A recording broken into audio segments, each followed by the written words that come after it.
We in the West are, in the main, uniquely fucked up, if I can use that word, uniquely screwed up.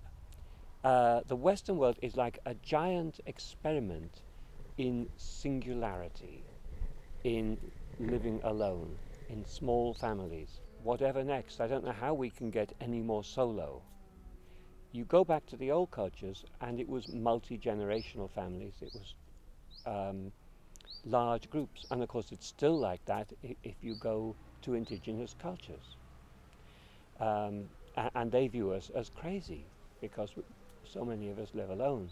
Speaking more specifically about shamans, I think that there is also a need for greater control over one's life. So in some ways, contemporary shamanism is related to self-help work and human potential, and the way people don't feel that they are in control of their lives and do feel that there is an emerging police state, problems with government and so on. Where does the individual have control of their life anymore? And shamanism does give you direct engagement with the spirit world. There is no intermediary, and that can be an empowering thing. It brings back something we've lost, something that other religious, spiritual, whatever you want to call it, paths have kicked out of the people, if you will, I think, over time.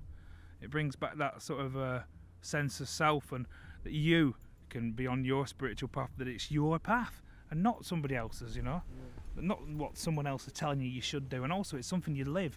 You don't do it, like I don't do shamanism, I live it. It's my life, I sleep, dream, eat, everything it.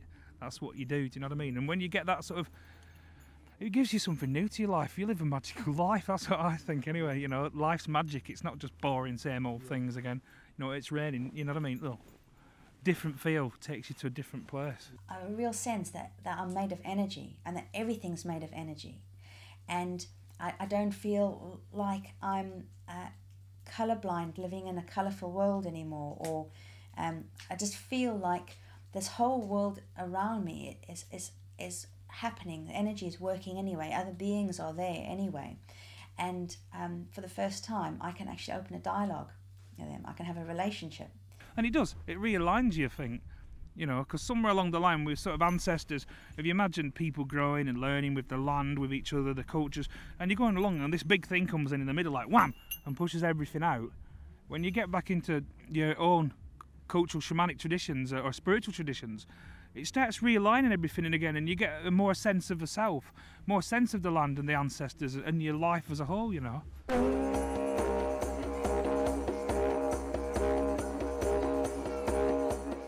Given that if we say that the way to approach shamans is in their cultural context, the obvious thing which comes through when we look at indigenous shamans is that their practices are very much community-based. That is all very different from the sort of society we have in the West, consumerist, individually orientated, and more or less capitalist, where there is an emphasis on consumer culture. So what we see in contemporary shamanism in the UK and the rest of Euro-America is an emphasis on workshop practices, paying your money in order to get shamanic knowledge. You pay your £100, you go to a core shamanism workshop, you learn shamanism, and then what? I've been doing it for 20 years, but in the form of workshops. That's the way it can function. And many, many other people do the same and run trips. We've run trips to Peru, Mexico, and it functions here. It does function now, but it functions in a different form, in a form that it can in the society we've got. No, the old way won't work because it suited the culture as it then was. So we have to have other ways. So we found them. We need to make sure that we embrace the diversity of contemporary shamanism in Britain, and critics, academic critics included, have until recently been all too quick to make off-the-cuff statements about neo-shamans, to deride contemporary practices as inauthentic and very much unlike indigenous shamanism. I'm not sure that's entirely true when we look at the broader picture and the number of different practitioners and groups that there are. A good example would be Runic John. John very much works with members of a community. Again, in some ways that's a ephemeral thing, in that John goes to festivals, puts up his bender and does healings and so on from that, and people will come to him for shamanic healing. But that's still a community effort in that time and place.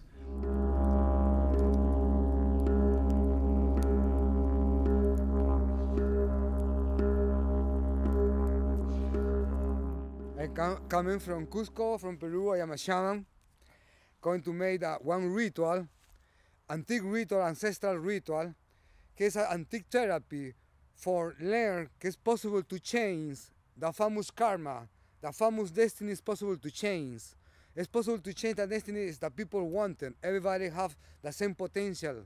Everybody is not only part of the universe, it's the universe. It's possible to take out this potential. This is one therapy, antique therapy, who is possible to use the more power to have in the universe, the heart, the honesty, the love, the conviction.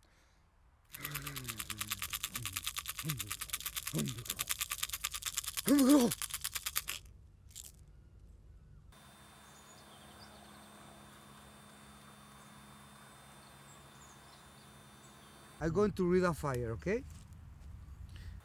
Compasión. Hum, hum.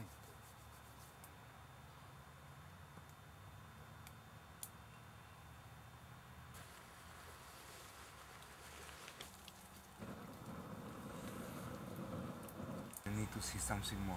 What's going on in your life?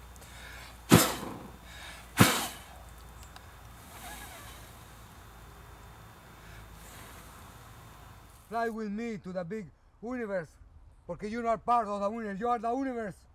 You are the lover. You are the love. You are the fragrance. You are the flower. It's moment to open the wings of your heart, the wings of your love. Let it go the light. Let it go the light to the past, to the river, to the ocean. Let it go the light. Everything is impermanent. Now is moment to live. Now is eternity. Now is moment to live free. To go to the victory, to the real victory. Let go, sir.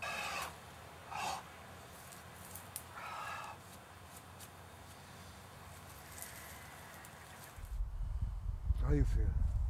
Good? Yeah? Woken up, you know? You feel Inside. awake. You feel awake.